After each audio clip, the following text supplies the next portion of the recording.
ঘরের মাঠেই জয়ের স্মরণীতে ফিরল কেকেআর। ৮০ রানে সানরাইজার্স হায়দ্রাবাদকে দুর্মুষ করে ফের করবো লড়বো জিতবো স্লোগান। দামে কটাক্ষ শুনেছেন, এবার ব্যাটের জবাব। বৃহস্পতিবার ভেঙ্কটেশ আয়ারের ২৯ বলে ৬০ রানের ঝড়ে শেষ ৪ ওভারে কেকেআর তোলে ৬৬ রান, চাপ কাটিয়ে স্বস্তিতে মধ্যপ্রদেশের তারকা।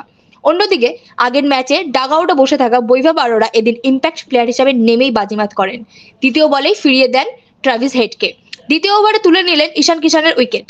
৪ ওভারে ২৯ রানে ৩ উইকেট, সেরা খেলোয়াড় তিনি। রিঙ্কু সিং এবার পর্যন্ত ছিলেন নিঃশব্দ, কিন্তু হায়দ্রাবাদের বিরুদ্ধে ফিরে পেলেন ছন্দ। ১৭ বলে অপরাজিত ৩২। বরুণ চক্রবর্তীও ফিরলেন রূপে। ৪ ওভারে ২২ রানে ৩ উইকেট তুলে আবার দেখালেন স্পিনের ম্যাজিক। হর্ষিত রানার বলেও প্রথম ওভারেই ভাঙল হায়দ্রাবাদের মেরুদণ্ড। ১৩ বলেই ৯ রানে ৩ উইকেট হারিয়ে ধুঁকতে শুরু করলো কামিন্সের দল। শেষ পর্যন্ত ২০ বল বাকি থাকতেই হায়দ্রাবাদ অল আউট ১২০ রানে। ৮০ রানে জিতে পয়েন্ট টেবিলে কেকেআরের দুরন্ত লাভ। ১০ থেকে একেবারে সোজা ৫-এ। ঘরের মাঠে জয়ের স্মরণীতে ফিরল নাইটরা। নেট রান রেটেও মজবুত অবস্থান তাদের। आप देख रहे हैं न्यूज़ UNI।